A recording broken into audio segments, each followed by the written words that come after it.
Cher Henri de Lesquen, mesdames et messieurs, chers amis, d'abord je voudrais vous dire que je suis ravi d'être parmi vous cet après-midi, et notamment sur un sujet qui est la liberté d'expression, qui est, en ce qui me concerne, le sujet le plus fondamental auquel est confronté notre pays aujourd'hui. Je pense que c'est le sujet clé, et cette liberté d'expression si malmenée est le premier mal français, me semble-t-il.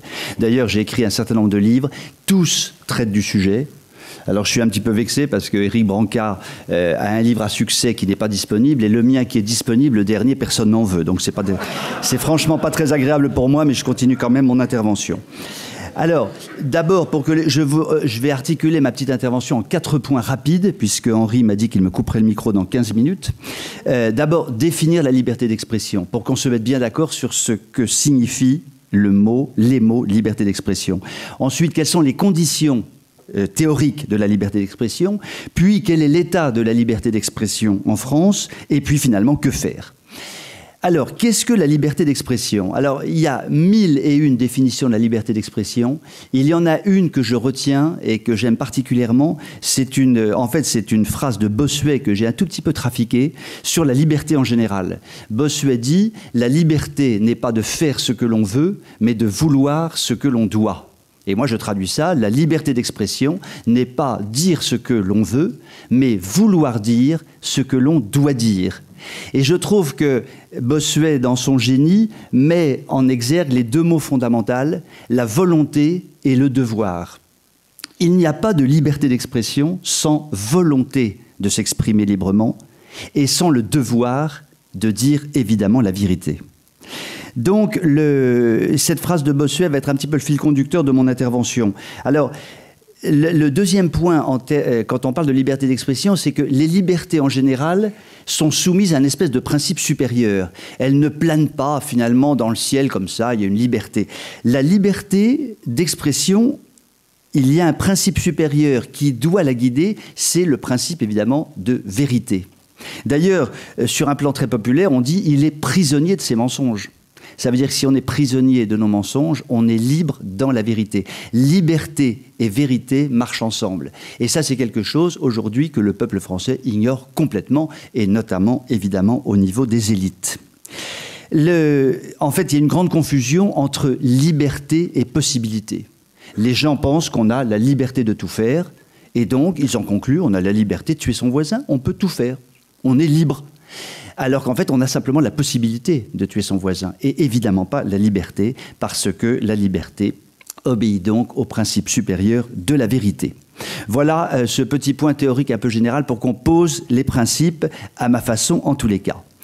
Quelles sont les conditions de la liberté d'expression ? Parce que la liberté d'expression, en fait, est soumise à quelques conditions qui sont fondamentales et qui, vous le verrez tout à l'heure, ne sont pas du tout remplies en France. Première condition, il faut qu'il y ait, de la part de celui qui s'exprime, une capacité réelle à s'exprimer. Et cette capacité, elle est liée à 2 points fondamentaux, il y en a d'autres, mais qui sont la connaissance et le raisonnement, qui demandent effort et travail.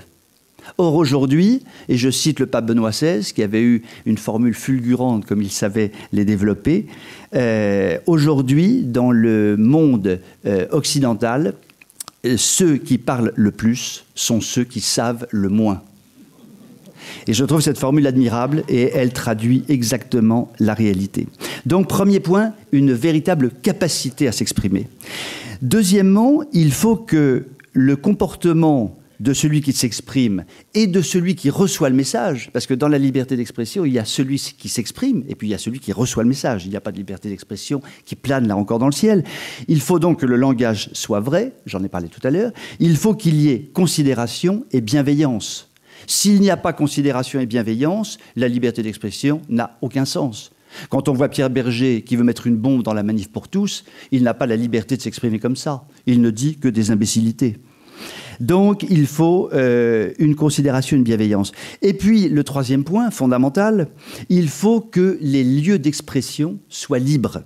soit authentiquement libre. Alors, quels sont les lieux d'expression? J'en ai défini quelques-uns, vous les connaissez tous. C'est évidemment la famille. Il faut que dans les familles, il y ait une véritable capacité, une véritable expression libre qui est fondamentale. La famille, cellule de base de la société, tout par-delà. Il faut évidemment qu'à l'école, il y ait une véritable liberté d'expression de la part du corps enseignant, évidemment. Dans les médias, il faut qu'il y ait une véritable liberté d'expression au service de la vérité. Et également, bien sûr, dans les institutions politiques ou civiles. Voilà donc les conditions rapidement dressées de ce cadre dans lequel devrait normalement s'exercer la liberté d'expression. Alors, maintenant, je fais un zoom sur la France. Qu'en est-il par rapport à ces différents points? Alors d'abord, simplement un petit chapeau sur cette partie. Le cadre général français est objectivement inquiétant et depuis fort longtemps. Le cadre historique est franchement désastreux. On en parlait tout à l'heure avec quelqu'un. Le siècle des Lumières, qui est le siècle des ténèbres, a été, sur le plan de la liberté d'expression, un véritable désastre. Parce qu'on voit bien que les notions de vérité n'étaient pas à l'ordre du jour. On était déjà dans le siècle des Lumières, dans des positionnements idéologiques. Comment est-ce qu'un philosophe comme Voltaire, chantre de la liberté d'expression, pouvait-il être le meilleur ami du pire dictateur des nations européennes, le fameux Frédéric de Prusse, pour qui le mot liberté n'avait aucun sens? Donc, il y a un véritable malaise. On voit bien que ce siècle des Lumières ne pouvait aboutir qu'à la Révolution. Car le formatage des esprits, évidemment, préparait cette épouvantable révolution qui a, évidemment, en termes de liberté d'expression, tout broyé sur son passage. La République a-t-elle été très libre? Je rappelle quand même qu'à la fin du XIXe siècle, la politique, pour le moins anticatholique du gouvernement, a été incroyablement répressive. Et je pourrais citer d'autres exemples, mais celui-là est caricatural et d'ailleurs extrêmement mal connu. Donc un cadre historique pour le moins sombre. Un cadre philosophique que vous connaissez tous, donc je passerai très vite dessus, qui est fondé sur un relativisme absolu et sur une tolérance totale. Et le relativisme et la tolérance sont les armes de la dictature de l'opinion. Parce que quand tout se vaut et son contraire, on ne peut plus rien affirmer puisque tout se vaut et son contraire. Donc si vous affirmez quelque chose, vous êtes mécaniquement un ennemi de la liberté. Et ça vaut aussi pour la tolérance. Si vous vous opposez à quoi que ce soit, vous êtes intolérant, il faut donc vous réprimer. Et donc ces deux concepts apparemment libres, promoteurs de liberté, sont en fait d'extraordinaires armes de la dictature de l'opinion. Un cadre juridique pour le moins désastreux. Je rappelle qu'en 1789, mais là encore on était dans la théorie, on disait dans la Constitution que la liberté d'expression était un des biens les plus précieux de l'individu. On a vu ce qu'il en est résulté, notamment en 1793, mais d'ailleurs dès 1789. Car la terreur a commencé non pas en 93, mais en 89. On massacrait allègrement dès l'automne 89, ne l'oublions pas. Alors après ça, on a vécu sur un système, j'allais dire, qui marchait finalement tout seul. Il y a eu la fameuse loi de 1881 qui réglementait de façon plutôt habile la liberté d'expression, et ça se passait pas trop mal. Et le désastre est arrivé avec des gouvernements de droite. C'est la fameuse loi Pompidou-Pleven de 1972, qui est une loi catastrophique, car, alors là je ne la détaille pas, mais elle a vraiment mis le ver dans le fruit en introduisant tous les germes de la tyrannie juridique en termes de liberté d'expression.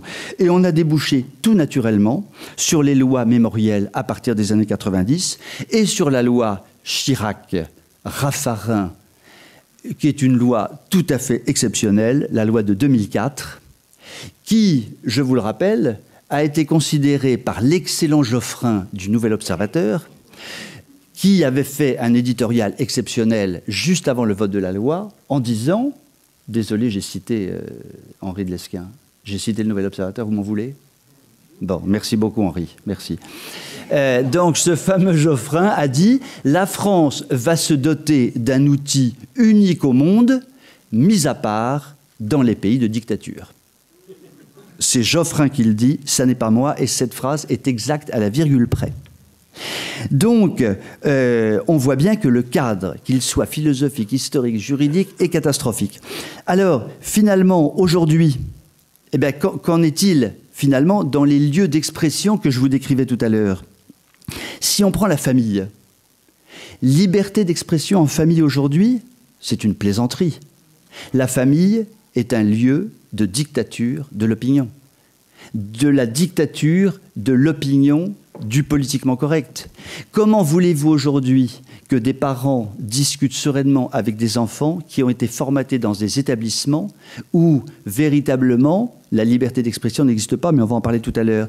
Et en plus de ça, phénomène aggravant, tous les moyens de communication font que les enfants sortent du périmètre de l'éducation de leurs parents. Car on discute jusqu'à 21h et après ça, les enfants se précipitent sur Internet, sur leur iPhone et sur tout autre moyen de communication et se forment tout à fait librement, entre guillemets, c'est-à-dire en dehors du cadre familial. Et du coup, les parents s'autocensurent en permanence. Il y a un sujet qui me travaille énormément aujourd'hui, qui me tracasse, c'est par exemple la pornographie. Combien de parents aujourd'hui osent aborder sereinement le problème de la pornographie avec leurs enfants dans les dîners ou les petits déjeuners? Je peux vous dire qu'il n'y en a pas beaucoup, sûrement parmi vous beaucoup, mais sur la population française, on se terre, on n'ose pas parce que c'est un sujet interdit. Et les enfants, du coup, prospèrent librement, entre guillemets, sur ces sujets-là. Sur la partie école, ça va, je ne suis pas trop long, Henri? Merci beaucoup. Une véritable déroute. Alors là, je serai très... Vous connaissez par cœur le sujet. Il n'y a plus majoritairement, hein, et pardonnez-moi d'être rapide, mais je parle par grande notion. On peut dire que le système éducatif français dans les écoles ne favorise ni la connaissance, ni le raisonnement. Surtout pas, il faut simplement épanouir l'enfant et que l'enfant fasse son propre cheminement. Résultat des courses, l'éducation française n'est plus que l'ombre de ce qu'elle était. Quand on pense qu'on avait une éducation nationale aussi enviée dans le monde entier, c'était vraiment la chose enviée dans le monde entier. Ben, je pense que les autres pays ont intérêt vraiment à ne pas nous copier. Sur la partie médiatique, le troisième point, évidemment, là je serai extrêmement bref, c'est une déroute complète. Nous avons des médias massivement à gauche, et puis il y a les médias dissidents, il y a Radio Courtoisie, évidemment. Merci Henri, bravo Henri, merci beaucoup. Il y a quelques... Alors, puisqu'on cite Radio Courtoisie, je vais citer Liberté Politique. Alors, on voit bien que les quelques rares journaux qui s'affichent clairement à droite se comptent d'abord sur les doigts d'une main, ou peut-être de deux mains. Ils touchent probablement 1 million à 2 millions de personnes au maximum, sur plus de 65 millions de Français. Donc on voit bien que, comme le dit très justement Philippe de Villiers, nous ne sommes plus dans la résistance, nous sommes dans la dissidence. Nous sommes des dissidents. Et sur le plan médiatique, il faut savoir que nous rentrons de plein pied dans la dissidence. Et puis le quatrième point sur l'état de la liberté d'expression en France, c'est les instances politiques et civiles qui sont littéralement écrasées par le politiquement correct, et aussi qui développe une véritable terreur. Je crois qu'il faut employer le mot comme il est. Nous sommes actuellement dans une sorte de forme de terreur développée par les instances politiques civiles, et si l'on est dans son coin, dissident, caché, il n'y aura pas trop de problèmes. Si on sort la tête, le coup de massue est extrêmement, extrêmement violent. Donc, France, terre de liberté d'expression, certainement pas. Alors, une petite conclusion rapide. D'abord, une petite anecdote. Les événements du mois dernier ont évidemment été tragiques. Ça a été une horreur, une barbarie, et nous avons tous été évidemment terriblement émus et atteints par ce qui s'est passé. Mais 2 jours plus tard, j'ai personnellement été atteint par une vidéo que j'ai vue et qui m'a terrorisé et qui m'a touché. Je vous le dis honnêtement, je parle personnellement, vous avez le droit de ne pas être d'accord avec moi, mais qui m'a personnellement autant touché que le Bataclan. À Strasbourg, une place, beaucoup de monde, et 8 ou 10 jeunes gens, tout à fait propres sur eux, qui déploient une banderole « Expulsons les islamistes ». C'était 2 jours après le Bataclan. Et là, on a vu une scène abominable de gens qui ont commencé à s'agglutiner, des gens très très propres sur eux, des hommes en cravate, des femmes remarquablement bien habillées, des attachés-caisses partout. Ça sentait sa bonne bourgeoisie strasbourgeoise. Et ces garçons ont été insultés dans des termes immondes, que je n'oserais pas répéter au micro, par des gens très propres sur eux. Puis, on a senti que ça commençait à déraper. Les garçons ne faisaient rien d'autre que d'avoir leur banderole. Les gendarmes sont arrivés. 3 minutes après, ils ont dû recevoir un ordre. Les garçons étaient plaqués à terre, sous les applaudissements de la foule, ont été traînés jusqu'au quart de police avec des insultes partout. Et je me suis dit, l'échafaud serait au bout de la place, ils auraient été décapités ce jour-là. J'ai vraiment eu une impression épouvantable de revivre 1793, même si je n'y étais pas, Henri, je m'en excuse. Et j'ai trouvé donc ça sinistre. Et je me suis dit, le Bataclan plus ça, il y a quand même de quoi avoir de temps en temps le moral en berne. Alors, et c'est vraiment ma conclusion, vous allez me dire, oui, mais il est gentil, François Billot-Lochner, mais il pérore, mais on fait quoi? Ben, le problème, c'est que nous sommes en dissidence, donc il faut agir comme des dissidents. Il faut que nous recherchions, évidemment, partout les endroits où l'expression est libre. Et je trouve que Philippe de Villiers le décrit assez bien dans son chapitre sur la dissidence. Si l'école du coin ne convient pas, même si elle est catholique sous contrat, on va dans une école hors contrat sans le moindre complexe. Or, aujourd'hui, le monde est complexé par rapport à ce genre d'école. Philippe de Villiers dit non. Allons-y gaiement. Chercher évidemment tous les médias, etc. Mais ne pas se contenter, je crois, de se dire, voilà, moi je m'informe, il faut absolument que nous soyons des missionnaires de la dissidence. C'est-à-dire que nous avons, je crois, le devoir, 7 jours sur 7, 24 heures sur 24, de prêcher la bonne parole et d'ouvrir les yeux de nos compatriotes. Si chacun d'entre nous le fait, par capillarité, à la longue, nous y arriverons. Mais il faut absolument le faire. C'est un devoir impératif, car si nous ne le faisons pas, nous resterons probablement dans un cercle assez restreint et finalement, nous serons normalement engloutis par le politiquement correct qui écrase tout. Merci beaucoup.